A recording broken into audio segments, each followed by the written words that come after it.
Depuis le 6 avril 2022 est entrée en vigueur la loi modernisant le régime de santé et de sécurité au travail.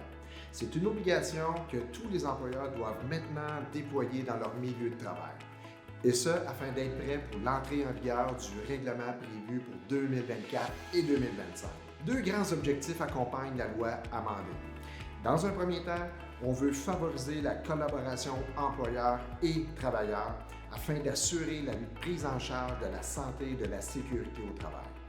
Deuxièmement, on veut favoriser une culture de prévention qui sera durable dans le temps. Le premier élément à valider afin de bien connaître vos obligations à titre d'employeur, vous devez savoir à quel groupe prioritaire se trouve votre organisation. Groupe 1, 2 ou 3.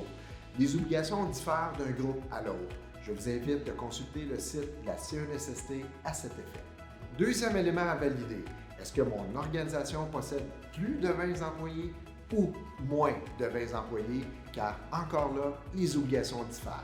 Pour les entreprises de 20 employés et plus, on doit mettre en place un comité en santé et sécurité au travail qui sera constitué de représentants des salariés et des représentants de l'employeur. Ce comité devra établir lui-même ses règles de fonctionnement. Sinon, la CNSST propose des règles minimales à respecter, dont notamment le ratio des représentants employeurs-employés et le nombre minimal de rencontres à tenir annuellement. Le rôle de ce comité sera de faire des recommandations à l'employeur sur l'identification et l'analyse des risques ayant une incidence sur la santé et la sécurité des travailleurs et des travailleuses. Notre obligation pour l'employeur est à l'effet que les salariés devront désigner un représentant en santé et sécurité au travail.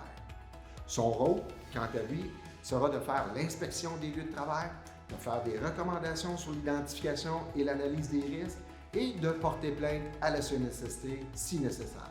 Pour les organisations de moins de 20 employés, il y a une obligation pour l'employeur afin que les salariés puissent désigner un agent de liaison.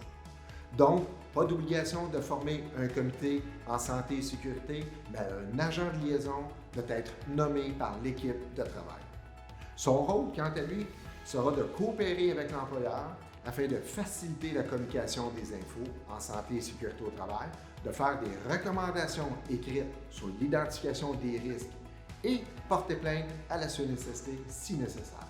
Alors voilà, en espérant que ces quelques minutes explicatives vous ont éclairé sur vos obligations quant au régime intérimaire, sur les mécanismes de prévention et de participation en santé et sécurité au travail.